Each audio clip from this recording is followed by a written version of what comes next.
O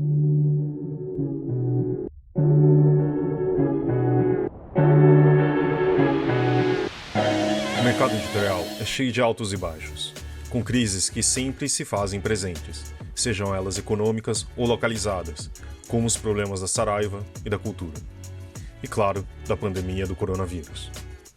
Sobre os aspectos econômicos dos últimos meses, temos fechamento das livrarias, suspensão dos lançamentos e até um crescimento importante da leitura e da venda de livros em 2021. Mas, ao mesmo tempo, falta de matéria-prima no contexto de uma crise de desabastecimento mundial. Conversamos com Rafael Vido, diretor da Geográfica, uma referência em gráficas de livros no Brasil, e com o CFO do Grupo Companhia das Letras, Marcelo Santucci. Eles falam um pouco de como navegaram por esses altos e baixos e sobre essa ameaça da falta do papel, da desvalorização do real e do que esperam dos próximos meses do nosso mercado. Esse podcast é um oferecimento da MVB Brasil, empresa que traz soluções em tecnologia para o mercado do livro. Além da MetaBooks, reconhecida plataforma de metadados, a MVB oferece para o mercado brasileiro o único serviço de EDI, exclusivo para o negócio do livro. Com a PubNet, o seu processo de pedidos ganha mais eficiência. E já ouviu falar em POD, impressão sob demanda? Nossos parceiros do OnLivro são a referência dessa tecnologia no Brasil, que permite vender primeiro e imprimir depois, reduzindo custos com estoque, armazenamento e distribuição. Com o POD da OnLivro, você disponibiliza 100% do seu catálogo sem perder nenhuma venda. E o podcast também tem o patrocínio da Alta Books, uma editora de livros sempre reinventando e investindo em projetos relevantes. Com mais de 20 anos no mercado, 5 selos e 3 mil títulos publicados, com best-sellers nas temáticas de desenvolvimento pessoal, informática, finanças, entre outros.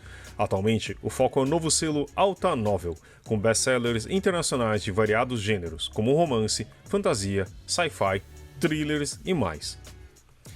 Esse é o episódio número 214 do podcast do Publish News, do dia 9 de maio de 2022, gravado no dia 6. Eu sou Fábio Errara e esse episódio conta com a participação de Thales de Menezes e Karina Lourenço. A edição de Fábio Errara. E não se esqueça de assinar a nossa newsletter, nos seguir nas redes sociais, Instagram, YouTube, Facebook e Twitter. Todos os dias com novos conteúdos para vocês. E agora, Rafael Vido e Marcelo Santucci. Queria agradecer aqui a presença do Rafael e do Marcelo, e acho que queria primeiro falando das boas notícias, começando de um jeito mais leve. Não dá para falar que uma pandemia traz alguma coisa boa, mas eu acho que o que muitos de nós descobrimos e redescobrimos, e para quem está no mercado do livro, percebeu um aquecimento, né? As pessoas voltaram a ler, sabe? Ou descobriram como uma fonte de conhecimento, de entretenimento, e tudo que a gente sabe que eu sei que vocês também são leitores, e o que a leitura pode fazer pra gente, né? Conta um pouquinho, acho que o Rafael, a gente estava conversando antes até, acho que seria legal começar, que acho que faz mais um ano a gente estava vendo isso, e a gente falou de como estava sendo, né, que tipo, a falta de matéria-prima, etc, mas o mercado estava aquecido. Então conta pra gente, Rafael, um pouco de como tem sido a Geográfica nesses 2 últimos anos, e acho que também, depois, Marcelo, também acho que introduzir como que tem sido pro lado em termos de negócio para a Companhia das Letras. Rafael, conta um pouquinho pra gente. Legal. Para nós tem sido muito positivo. Esses últimos 2 anos, eles, por um lado, foram bastante desafiadores pela questão tanto da limitação dos insumos, quanto da dificuldade que houve de fornecimento, e o crescimento da demanda também. Como você mesmo falou, os números eles têm sido bastante positivos. Então, a indústria em si, tirando esse problema de desabastecimento, que tem sido um desafio, daí eu acho que não é só um desafio da indústria gráfica ou do mercado editorial, mas é um desafio mundial que nós estamos vivendo. Foi bastante difícil, mas mesmo assim tem sido muito positivo todo esse período. A gente tem tem trabalhado bastante com uma perspectiva muito positiva também. Então, acho que nesse aspecto foi muito bom. Aqui também, na verdade, foram 2 anos muito bons para a companhia, né? Acho que para o mercado editorial como um todo, né? A gente se veio de anos difíceis, né? Crise em 2016, 17 e para a gente a recuperação judicial, né, da cultura e da Saraiva em 2018, fazendo com que a gente questionasse muito o modelo de distribuição, né, ou como sobreviveríamos, né, sem esse modelo de distribuição, né, bem enraizado no mercado, né. E a pandemia, o que ela trouxe nessa onda de online foi uma abertura de mercado para a gente, né. A companhia cresceu muito em volume vendido, né. Grande parte do nosso crescimento é em volume mesmo. A gente veio fazendo uma recuperação de preços, o mercado há muito tempo, e a gente vai falar um pouco de preços também, mas o mercado há muito tempo vinha sem aumentar seus preços, né? E a gente já vinha de uma recuperação, mas o volume mesmo que o online, a demanda trouxe foi absurdo, né? Em 2020, por exemplo, a gente tem a Amazon correndo para abrir 4, 5 CDs no Brasil inteiro, que nem ela estava entrando em colapso, né?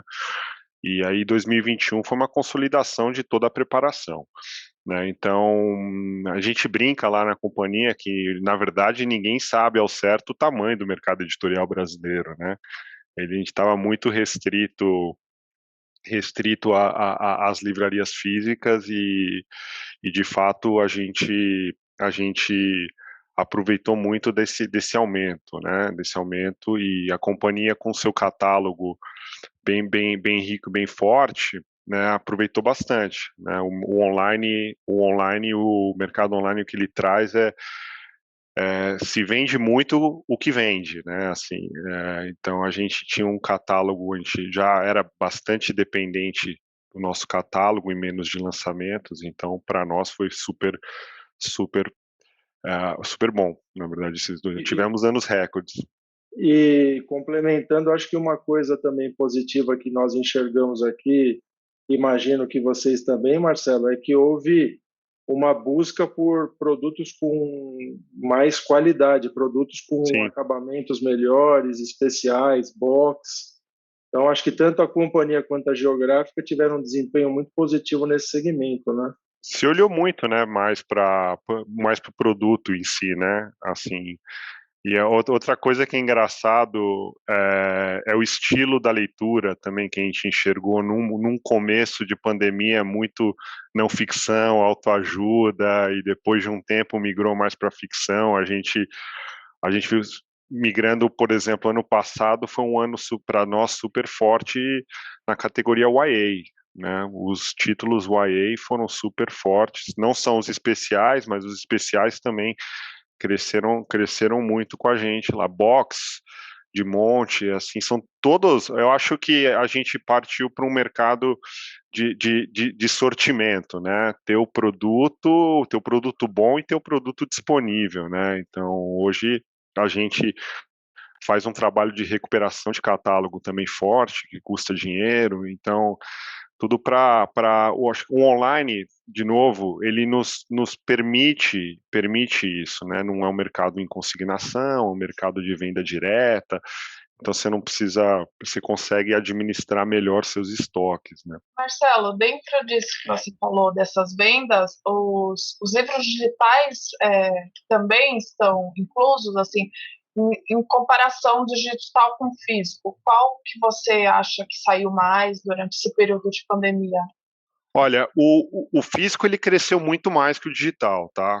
Quando você vê a curva, a taxa de crescimento do físico ele foi muito maior, mas o digital cresceu bem também. O digital a gente passou na companhia a outros patamares, né? Na verdade, né? Então, o problema do digital é que você tem um player no mercado, né? Então é muito concentrado nesse player. Isso é muito dependente das estratégias comerciais desse player, né, que detém mais de 80 a 90% do mercado. Né, então fica bem restrito, mas cresceu bem, o digital cresceu muito bem também.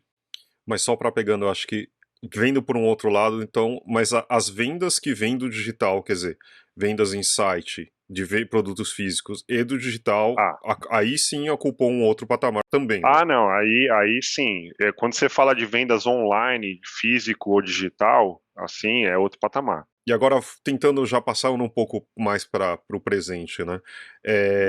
E como vocês veem, que acho que o Rafael também, você também tem uma parte editora, né, Rafael? Eu acho que vale Sim. comentar.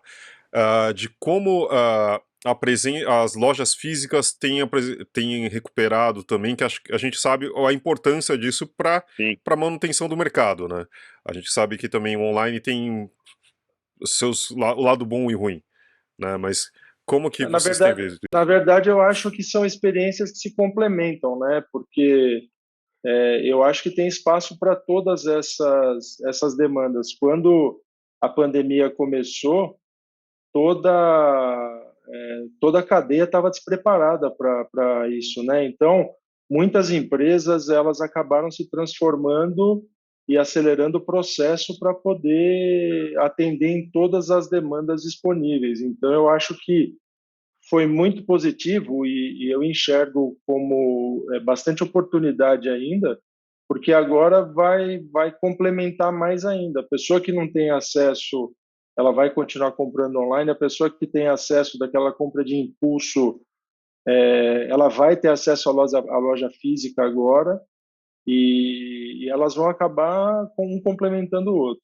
Eu concordo, eu só acho que o movimento força as livrarias a serem cada vez mais eficientes, né, na amostra de livros que eles recebem, né, que eles compram e colocam em suas lojas, né, na verdade. Eu acho que é tudo um ajuste, né, para complementar, né. Eu acho que é um modelo de grandíssimas lojas, em shoppings, essas coisas, talvez está mais em risco do que um modelo aí de uma loja menor, né, e tudo mais, tudo pelos custos também que a loja acaba tendo, né, a loja física acaba tendo. Mas eu concordo com você, Rafael, assim, a gente tem enxergado isso, né, também, na verdade agora também, uma volta aí do mercado físico, né, as grandes redes crescendo, né, as pequenas livrarias também aí se mantendo por conta dessa questão mais bairrista, né, na verdade também da experiência, mas é um mercado complementar mesmo, assim, eu acho que um lado você tem experiência, você tem o impulso e a experiência, do outro lado você tem a disponibilidade também. Uma coisa que eu queria... há pouco o Marcelo falou sobre caixinhas, boxes, né, e produtos com melhor acabamento, ou acabamento mais sofisticado, vamos chamar assim. Isso daí foi um pouco uma resposta do livro físico ao livro digital, entendeu? Quer dizer, uma vez que você leva o cara para uma experiência numa loja física, é muito diferente você ver a foto batida ali de uma caixinha lá quando você está comprando no site, muito diferente de você ir lá na loja, pegar, ver, tem isso dentro, tem aquilo, quer dizer, se torna muito mais um produto físico, essencialmente físico, né? Tem uma atração, né, em cima dele. Vocês acham que isso é uma coisa, eu acredito que seja uma resposta do livro físico ao livro digital, e acho que a ideia é que talvez isso fique cada vez mais forte, não? Essas coisas com brindes, enfim, né? O que vocês acham disso? Eu acho que é a vantagem que ele tem sobre o digital, né? Uma vantagem palpável, assim. Não sei te dizer se é uma resposta, né? O que eu acho que a gente cada vez mais aposta em conhecer o consumidor e o leitor, na verdade, a gente até investe cada vez mais e vai testando o que ele responde. Por exemplo, brindes. Brindes tem um determinado nível de leitor, né, que que adora, né, que sai muito na pré-venda, tem outro tipo de livro que não sai tanto, assim, né, mas de fato, eu acho que as edições especiais vieram muito também por gerar disponibilidades e oportunidades do mercado, né, você tem a versão trade e você tem a versão especial que você pode cobrar. Na verdade, no final também é uma oportunidade que você tem para cobrar um preço mais caro por um produto um pouco mais VIP, né? E sendo que você não consegue colocar muito preço no teu livro trade, por exemplo. E uma coisa que a gente observou também, eu acho que você vai poder falar, Marcelo, é a respeito do quanto os próprios clientes, as redes de distribuição, usaram isso para personalizar produtos. Então, hoje você vê, por exemplo, uma rede como a Amazon ou alguns outros concorrentes comprando produtos específicos, com acabamento específico para eles, como se fosse fidelizar um subproduto daquele produto. Então, isso é uma coisa que está crescendo também. Não, perfeito. Algumas exclusividades com a Amazon e com outros clientes, Submarino e tudo mais, que você já tem também uma venda fechada e te possibilita, né, produzir, né, e você produz sob demanda, no caso, né, então fica tudo, melhores negociações, melhor, você não deixa estoque e tudo mais. E agora acho que a questão, né, que a gente também se reuniu, assim, para falar um pouco do que está acontecendo agora, né. A gente tem uma inflação super alta, né, e o dólar subindo e descendo, né, a gente tinha visto uma queda, agora retomando, né, a desvalorização do real, valor de combustíveis que afeta frete, a questão do papel que tem sido, acho que um problema, né, que antes foi para embalagens, depois a gente não sabia se ia produzir, enfim. Houve um desequilíbrio até de containers, quer dizer, tem um problema mundial, a gente sabe de chips, eu não sei o quanto afeta a gente também, né, mas enfim, às vezes fica até meio difícil achar componentes para as máquinas de trabalho, etc, né. E como que está afetando o negócio de vocês, né, como o Rafael como uma gráfica e o Santucci como uma editora? Primeiro eu acho assim, eu posso falar categoricamente isso, a Geográfica, praticamente 50% do volume dela utiliza matéria-prima importada. Então, a gente tem uma dependência muito grande do mercado internacional. Eu considero a posição que nós estamos aqui no Brasil muito privilegiada, porque houve um desabastecimento completo mundial. Então, esse foi um problema gravíssimo que aconteceu. Um segundo problema gravíssimo que aconteceu é que a Finlândia, que é um polo importante também de produção de celulose e papel, eles tiveram uma crise que durou praticamente 120 dias, que dificultou demais as negociações, e papel praticamente virou um produto escasso. Então, eu acredito que por ter fornecimento nacional e local, a gente está passando, apesar de estar passando com um custo mais alto, mas nós estamos passando com uma dificuldade bastante reduzida. Vocês pegam, por exemplo, nós compramos muito papel Bíblia para poder imprimir as Bíblias para exportação. Nós temos hoje basicamente 6 fabricantes de papel Bíblia no mundo. 2 fabricantes decididamente pararam de produzir papel, e um dos fabricantes, eles não pararam, mas eles estão com a produção suspensa por uma questão da demanda estar muito alta e eles estarem produzindo papéis que têm um valor agregado maior. Então, papel para alimento, para embalar alimento, ou papel para outras aplicações que têm uma margem melhor para a indústria. Então, assim, isso é um problema gravíssimo que eu vejo a curto, médio prazo, porque enquanto não houver uma desaceleração da cadeia toda, nós vamos continuar prejudicados. E mesmo tendo uma indústria local, como nós temos, que o Brasil é praticamente um dos maiores polos aí de fornecimento de papel do mundo, ainda assim todos estão tendo dificuldade e aumentos que eu considero que teremos aumentos ainda mais expressivos ao longo do segundo semestre, porque o custo de energia, não só aqui, mas mundialmente, continua subindo. Então, vai ser bastante desafiador essa ponta aí do nosso negócio. Antes do Marcelo comentar, mas por enquanto você não tem desabastecimento. Tem sido difícil, mas você continua produzindo e cobrindo essa demanda. Nós não temos desabastecimento pela estratégia que a Geográfica usa de sempre investir muito forte em matéria-prima. Mas para produtos específicos, papéis específicos, sem dúvida nenhuma houve desabastecimento e está tendo uma dificuldade. Você pega agora a crise do papel couché, por exemplo, que está acontecendo no mercado, você pode cotar em qualquer lugar do mundo que você não consegue disponibilidade. Tem alguns fabricantes que nem preço estão passando. Então, porque, de novo, não é um problema pontual aqui do Brasil, é um problema mundial.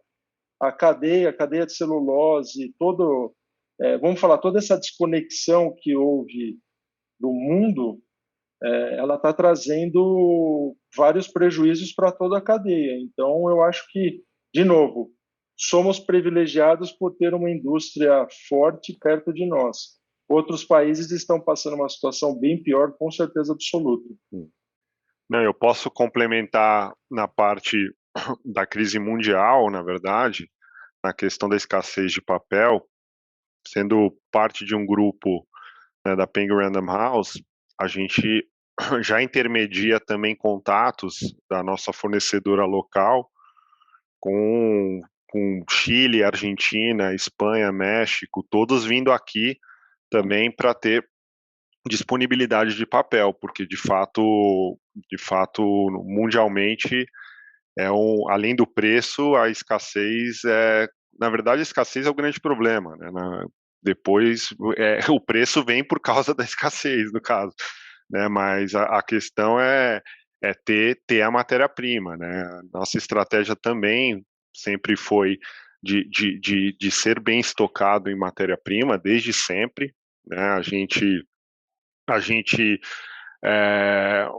sempre teve estoque para os nossos papéis principais. Os papéis que não são da nossa linha principal, de fato, temos problemas, né? O que você faz, o que você acaba fazendo? Você acaba dividindo o problema com o pessoal do editorial, projeto gráfico, para tentar direcionar o produto para um lado que você não tenha muito problema de custo e de não ter o produto, né? Porque, de fato, não ter o produto é o grande desastre. Você joga fora tudo, né? Você joga fora o marketing que você faz, você joga fora todo o esforço de venda que você faz, né? Marcelo, desculpa, você não acha que isso, inclusive, foi um dos pilares e tem sido um dos pilares da companhia para poder fazer essa transição dos aumentos de preço tão mais suaves?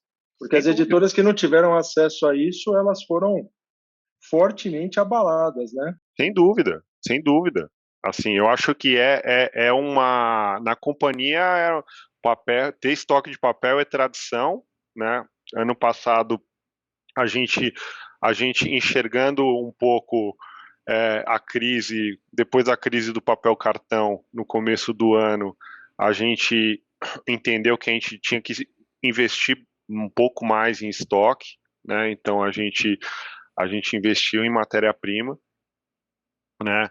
E isso nos permitiu estar numa posição mais confortável hoje, né? O que não nos exime da questão do aumento de preço, né? Dos aumentos da inflação, né? A gente também, as negociações são duras, mas são necessárias. A gente tenta puxar o máximo para baixo o possível, né? Porque, na verdade, voltando para a pergunta inicial do Errara, a gente está com pressão de custo por todo lado, né? Você bem falou, assim, a questão do combustível, a questão da energia elétrica rebate em tudo, na gráfica, no frete, em todo lado, né? Então, a gente não tem muito crescimento esse ano de volume, né? Eu acho que o crescimento de volume de captura do mercado, a gente praticamente já fez todo. a gente tá em vias de crescer, mas não em 2 dígitos, 3 dígitos, que nem cresceu de volume, né? Agora é um crescimento com uma margem um pouco mais achatada, né? O que você faz? A gente vai e olha preço, né? A gente não consegue, infelizmente, repassar tudo para o preço, né? Então a gente passa a olhar um pouco mais para dentro e passa a tentar ser mais criativo, né? No produto, precisa ter esse efeito especial, precisa ter aquele, o pouco que a gente pode capturar. Ah, precisa sair nesse papel. Talvez, acho que a gente está tentando uma estratégia mais próxima dos Estados Unidos, daquela questão de hardcover, paperback e mass market. A gente está analisando o que dá para fazer também, que não prejudique a qualidade, não prejudique a percepção do leitor para o nosso livro, né? Claro que a gente está olhando mais para catálogo passado, né? Não tem muito jeito para fugir. Você não consegue aumentar R$ 15 num livro, por exemplo. Né? E tomar mais risco na tiragem também, né? Imprimindo mais para conseguir controlar os custos também, né? Essa é a questão, né? Na verdade. E hoje você pode, né? Tomar mais risco. Né? Antigamente você podia, mas você deixava muito, com o mercado praticamente 100% consignado, você deixava muito dinheiro na mesa, né? Muito dinheiro na mesa aqui, então eram grandes investimentos. Hoje, como 60% do mercado ele está online e é um mercado de venda firme, com baixa devolução, diferente de mercados estrangeiros, né? Nossa devolução ainda é muito pequena comparado com a Europa e comparado com os Estados Unidos, né? Você tem curvas melhores para análise, né? E hoje a gente também tem que investir em dados, né? Análise de dados, né? Para entender melhor o tipo de livro, onde sai e tudo mais, para caprichar cada vez mais nessa tiragem de saída. Que também é outra coisa que ajudou, que é tendo esse benefício da venda online, você consegue ser muito mais assertivo na análise de dados, né? Sim, sem dúvida. Aqui tentando só, acho que fazer a grande dúvida também, assim, como a gente estava falando, a gente estava num crescimento, o Marcelo até comentou que a gente tenha chegado no teto de um platô de crescimento que a gente está indo bem, né? E quanto isso pode ameaçar um bom momento de mercado que a gente vive, né? Porque, por exemplo, se você não tiver produto, obviamente você não vai ter venda. Se você tiver que um aumento muito grande, também você pode prejudicar isso, porque não é que a editora, né, você aumenta a margem, na verdade você só desafoga um pouco, mas também se você não aumentar o preço, né, enfim, e você... Na verdade, você pelo contrário, né, você espreme a margem, você não espreme. Aumenta, porque para você poder conseguir fazer essa transição de uma forma estável, você não consegue pegar um aumento que você tem de 20% e repassar de uma vez. Você vai escalonando isso, você tenta fazer isso na cadeia, que por muitas vezes não é possível, mas você acaba tendo que fazer isso na sua operação, porque senão você para de vender. Então, você acaba tomando um pouco do custo do aumento na tua operação. Você acaba assumindo parte do prejuízo. Mas existe uma ameaça mesmo? Vocês acham assim, o quanto isso pode se tornar uma crise mesmo no mercado ou não? Porque assim, a gente está falando, claro, em duas empresas que são muito bem estruturadas, etc, né? Mas a gente está falando também de um mercado que não é só desse jeito, né? Eu acho que a possível crise vem muito mais do que vai acontecer com o consumidor médio daqui para frente do que com o produto em si, na verdade, né? A gente está falando de um bem que a gente chama bem de luxo, né? Não é um bem essencial, né? Então, se o supermercado continuar a subir, gasolina, tudo continuar a subir, e eu estou falando do brasileiro médio para baixo, tá? Porque esse é o brasileiro que gerou o crescimento de volume que a gente teve nos últimos 2 anos, né? O quanto de dinheiro sobra para comprar em livros? Hoje ainda sobra, né? Vai sobrar? É uma dúvida, né? Com a inflação, expectativa hoje que eu tinha visto, estão falando de 7, 8, eu acho que fecha o ano acima de 2 dígitos de novo, né? É chute, tá? Mas eu acho que a crise está enquanto que a população ainda está propensa a gastar em livro. Essa é uma dúvida, né? Acho que a única coisa que facilita é que o livro ainda é uma diversão Sim, barata comparada com comparada com o outro. pensando que tudo vai subir, né? Aliás, tudo Exato. está subindo. Então, acho que isso é o que talvez minimize um pouco essa situação. Mas o que o Errara, você tem que viver com uma margem um pouco mais achatada, né? Quando você não consegue colocar preço e você tem aumentos de custos assim, você não consegue colocar preço de uma vez, que nem o Rafael falou, você vai escalonar. Então, por um tempo, você está correndo atrás sempre, né? Você está correndo sempre atrás, né? E isso normalmente você mitiga com volume, que é a grande dúvida que a gente vai que a gente está tendo, né? Então, eu acho que a consequência disso são as editoras grandes e pequenas, de fato, olharem para dentro, olharem para suas estruturas de custo, buscar produtividade dentro, né, buscar melhorias de processos, melhorias de, de, de custos em todos os lados, né? Acho que quando você não consegue repassar em preço, você tem que olhar para dentro.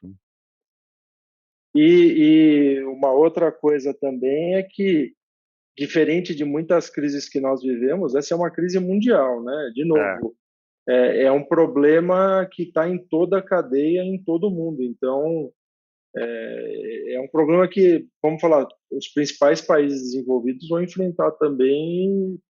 Cada um vai ter que construir a sua alternativa aí para poder continuar sobrevivendo e competindo.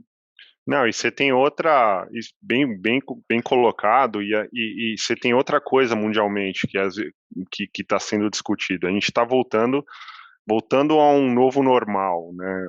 Assim, então, na pandemia, você facilmente cortou bastante custos, né?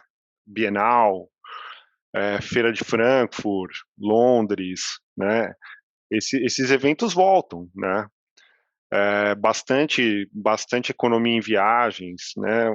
As demandas voltam, e aí a gente está com o desafio que não volte a patamares anteriores, que fique num patamar aí intermediário, né? Precisa tomar cuidado com uma demanda reprimida, né? Abre, todo mundo quer se encontrar com todo mundo, né? Então a gente está olhando com bastante cuidado para isso, mas a verdade é que são despesas, são custos que por 2 anos a gente não teve, né? Então é um aumento natural de custo, na verdade, né? Então aquela margem boa que eu tive também era uma margem, foi uma margem boa, uma margem sem esses elementos, né? Então, qual que é a minha margem ideal hoje, né? Qual que é o meu lucro ideal para eu poder ter dinheiro para reinvestir no negócio? A gente passa a questionar e mensurar tudo isso, né? Eu como fã de ficção científica, eu começo a olhar sempre cada vez mais o mercado editorial como um lugar assim onde convivem mundos paralelos, sabe aquela coisa de sci-fi, assim, porque você tem um mundo ali onde o papel sobe, está difícil, talvez tenha escassez, talvez tenha que diminuir tiragem, enfim, e um mundo ali onde novas livrarias são abertas, né? Assim, é muito engraçado assim que várias pontas do mercado convivem, né, em momentos de alta e baixa, né, em momentos de tranquilidade e de intranquilidade, né? Assim, vocês conseguem assim secamente, assim, assertivamente ter assim ou uma visão pessimista ou uma visão otimista para os próximos meses? Secamente e assertivamente, eu como bom economista vou dizer que não, né? Sempre depende, né? Eu acho que acho que a gente tem que estar tem que estar aberto e vendo os movimentos que o mercado tem feito, e a gente tem que ter uma capacidade de ajuste rápido, né? Acho que não tem um modelo quadrado que é assim ou assado, né?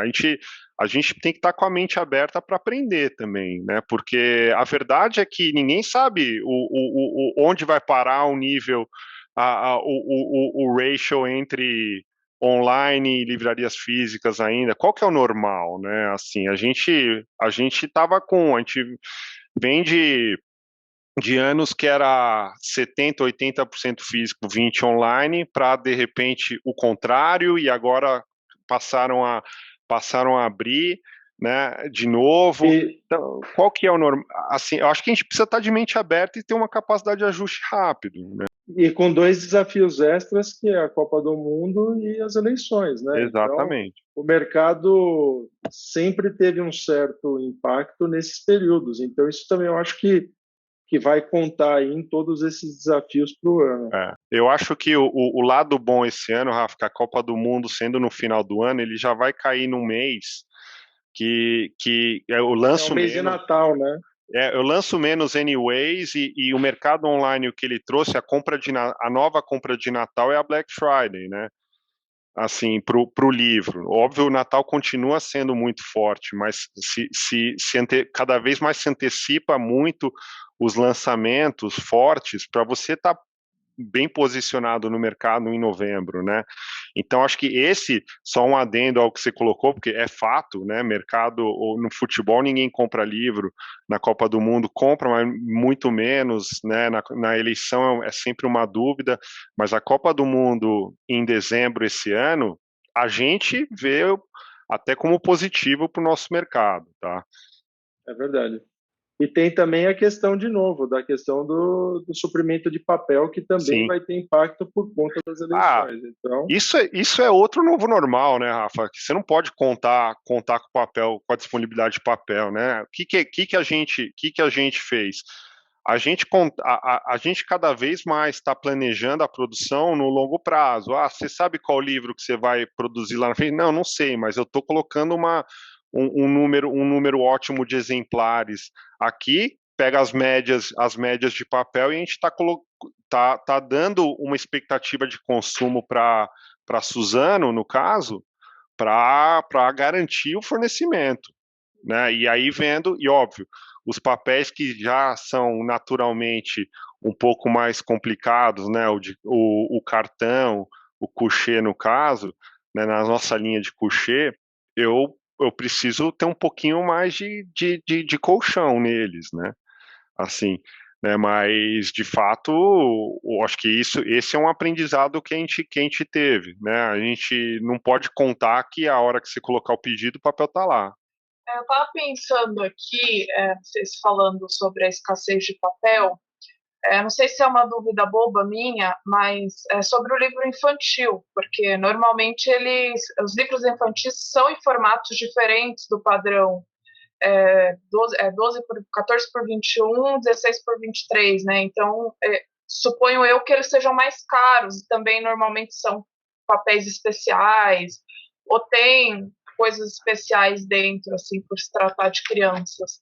Isso procede? Isso aconteceu durante esse período de pandemia, assim, do livro infantil ser um desafio? O livro infantil, a gente tem, posso falar duas coisas, assim. De fato, o papel, não acho que ele é mais caro, na verdade, né?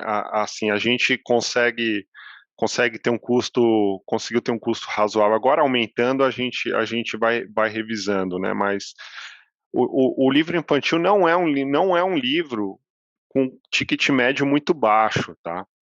Ele é um livro com ticket médio bom para a gente, assim, porque são geralmente os pais e as mães que compram e tudo mais, né? Então não é nossa linha é sensível, claro, ao preço, mas não é nossa linha mais sensível ao preço.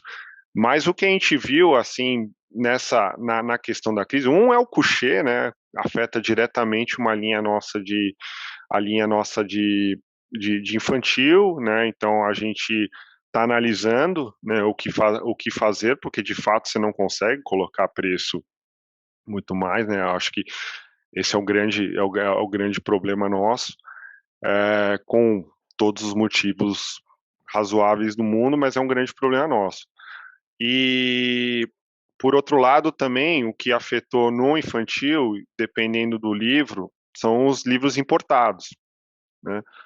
A gente tem bastante livro importado e teve alguns que a gente deixou de trazer, né? Porque por conta de frete, desembaraço, papel e dólar, né?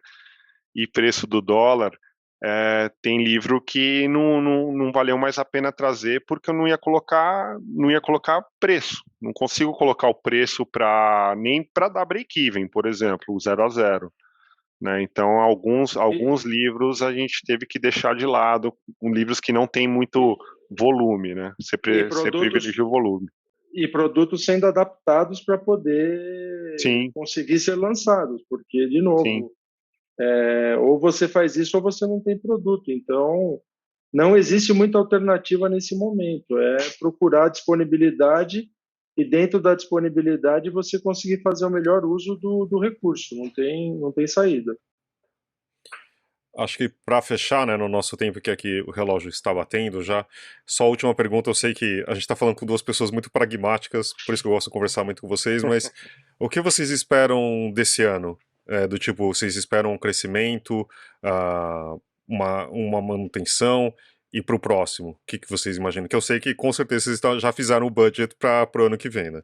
A gente tem um ano um pouco de lado, tá? Crescimento no mercado modesto, difícil, né? E uma grande dúvida na linha de governo, né? Na linha de vendas governamentais, que é sempre o ano passado foi uma linha muito boa para a gente vendeu bem para o governo ano passado. Esse ano a gente tem uma grande dúvida aí, né? Os PNLDs ainda não saíram, né? Ano passado saíram todos no primeiro trimestre, saiu no primeiro tri, né?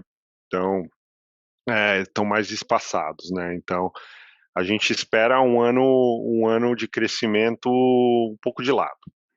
Eu, falando por parte da geográfica, eu penso como o Marcelo também nessa questão do mercado nacional, sim. O que nos favorece, daí falando especificamente da geográfica, é que o mercado de exportação, o mercado internacional, ele teve um crescimento enorme. Hoje é quase 50% do nosso negócio e, por conta disso, a gente tem uma expectativa positiva, porque o Brasil, principalmente com essa guerra da Rússia agora, que fazia parte do BRICS e acabou, de certa forma, também impactando os negócios na Ásia. Então, a gente acabou sendo um hub importante para a América Latina. E, por conta disso, a gente está com expectativa positiva de crescimento, mas nesse mercado específico, não no mercado de livros trading nacional. Eu reparei que vocês não falaram de 23, né? Mas tudo bem. Eu acho que... Do quê? Calma. Uma coisa de cada vez. Só ligando a bola de cristal, Santucci. Eu começo a pensar em 2023 no segundo semestre, vai. Tá bom, vai. Eu te ligo daqui a umas semanas, então. De preferência depois de 31 de outubro, né, Marcelo? Exato. Também pode mudar um pouco o rumo das coisas, então é difícil mesmo. É difícil. Eu não sei. O meu chute, a minha bola de cristal tá meio embaçada, mas eu não estou tão otimista assim. Mas enfim, eu sou assim mesmo. Mas queria agradecer vocês. A gente vai fazer as indicações, mas já agradecendo muito a conversa, que foi muito esclarecedora. Eu acho que foi muito importante aqui. E é muito bom falar com vocês. Espero que o da próxima vez seja num lugar mais agradável. E o Santucci consiga andar melhor, que ele tá sempre esperando aí. Aí ele não tem desculpa para não pagar por cerveja, tá bom? Então tá bom. Muito legal. Obrigado, gente. Vamos para as nossas indicações aí, antes de a gente ir. A gente tem mais uns minutinhos. Quer começar, Karina? Que acho que você sempre tem alguma coisa aí. Nossa, pior que hoje eu tô ruim de indicação, mas... nossa, eu tô ruim mesmo de indicação, mas eu vou indicar um programa que eu sempre assisto na HBO, que é Talk Show, que é apresentado pelo LeBron James. É bem divertido, assistam. É mesmo? Esse eu não conhecia. É legal, assiste. Tá na HBO. Muito bom. E você, Thales? Olha, eu vou com livro e eu vou dizer uma coisa, eu fiquei surpreendido. Todo mundo está sabendo, teve muita matéria aí na imprensa nos últimos dias, semanas aí, no Publish News também, sobre a tal série, né, do Wagner Moura, né, o Iluminadas, né, disponível na Apple TV, ele com a Elizabeth Moss, né, lá do conto da Aya. E, na verdade, muita badalação em cima da série, eu já vi uma parte dela. Agora, o livro é muito mais legal que a série. É o livro de uma autora americana, publicado aqui pela Intrínseca, né? Iluminadas, né? A série chama Shining Girls, né? E o livro Iluminadas ali, Lauren Books é a autora. O livro é muito melhor, cara. O livro é muito mais assustador. O livro não tem o mesmo freio que a série tem, assim, sabe? Tem uma hora que a série, né? Estamos falando vamos entrar na casa das famílias, né? Do mundo inteiro, né? Vamos segurar um pouco a onda. O livro vai muito além. O livro passa dos limites mesmo, assim. Todo mundo meio já sabe, mas é a história de perseguição a um serial killer que consegue viajar no tempo. E é de uma crueldade, assim, incrível. Realmente, eu sei que eu sempre dou dicas de coisas meio desagradáveis, mas olha, é um desagradável bem legal esse daí. E você, Rafael, você tem alguma coisa pra gente? Eu tenho um livro também, espero que a companhia traduza, né? Ele é um livro que não tem disponível em português ainda, que chama Life Force. É um livro que foi lançado agora recentemente nos Estados Unidos, do Tony Robbins, que fala a respeito dos tratamentos e da evolução da medicina para os próximos anos. Então, fala todos os tratamentos que tem disponíveis e estarão disponíveis nas próximas semanas, meses e anos aí. É um livro incrível e interessante de ver como muitas coisas que a gente imagina hoje já existem, coisas que a gente achava que iam demorar muitos anos ainda para acontecer. Bem interessante. Já passando a dica aí pro Santucci, né, para passar pro editorial. Mas, Santucci, e você? O que tem aí? Fora a fisioterapia. Fora a fisioterapia, agora com fisioterapia, vou de dica de Netflix, né? Eu tô numa pegada recentemente numa pegada mais geopolítica. Então, eu vi dois filmes bacanas aí recentemente, um na Netflix chama Sombras de Stalin, muito bom, fala bastante da Rússia, fala bastante, você faz vários links com o que está acontecendo agora, e outro na Amazon chamado Sistema Putin.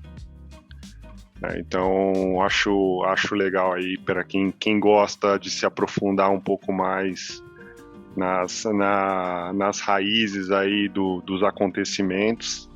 São duas ótimas dicas. E eu vou com uma... Na verdade, eu tava ali, né? Tipo, eu sempre assisto na hora do almoço, a vantagem de trabalhar em casa, eu assisto alguma coisa com a Erika, geralmente uma meia hora, alguma coisa, e apareceu uma entrevista da Oprah Winfrey com a Viola Davis. E elas estão promovendo um livro que saiu lá fora, né? Da Viola, que é o Finding Me, se eu não me engano. E é uma entrevista absurda. A Oprah do tipo, ela é uma das melhores entrevistadoras, assim, admiro muito ela. E a Viola Davis tem uma história absurda do tipo, daquelas que você pensa assim, como que uma pessoa consegue viver em tanta pobreza no país mais rico do mundo. Uhum. Só que ela passa por todo tipo de preconceito, racismo que você possa imaginar, sabe? Ela conta uma passagem que eu achei absurda, assim, que uma irmã dela mais velha, ela apanhava numa escola que era só para negros, porque ela não era clara o suficiente, sabe? É tipo uma coisa assim, você fala, nossa, que século era isso, né? E não faz tanto tempo assim. Mas enfim, é uma entrevista incrível e é o melhor merchan que eu já vi, porque realmente você tem vontade de comprar o livro na hora. Ainda não foi lançado aqui, mas É muito bem feito e acho que vale a pena só pela entrevista mesmo, é muito boa, mas também vale... Ô, Fábio, quer dizer então que você também está dando mais uma dica para o Marcelo. Você vê, né? Eu já vi. Eu tô achando que eu vou ter que pedir para ele imprimir na Geográfica, não vai ter jeito, viu, Fábio? Eu até procurei para que grupo era, não era exatamente o mesmo, mas também acho que tá ali, né? Tá em Manhattan, dá pra... É vizinho ali do prédio. É vizinho. É por ali, na região. Nossa, mas tá todo mundo se arrumando nessas dicas aqui, né? Eu também, precisar fazer revisão, tá? Tradução, também posso fazer um freela aqui pra chegar o orçamento em casa, né? Tá todo mundo puxando a sardinha. Cara, se vocês quiserem uma dica, quem gosta de ler esporte, eu tenho uma, viu? Muito boa. Tem uma editora de uns amigos meus chamada Editora Grande Área.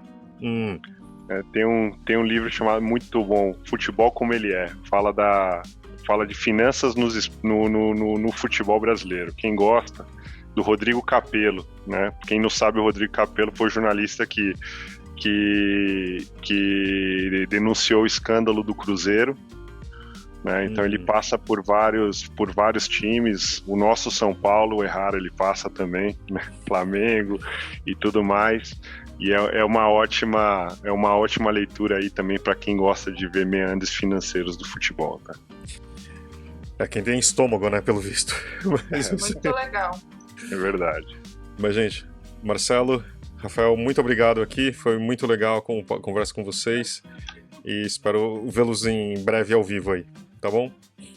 Beleza, gente. Obrigado pelo convite. Obrigada, pessoal. Foi um prazer. Obrigado. Foi um prazer. Tchau, tchau. Tchau, tchau.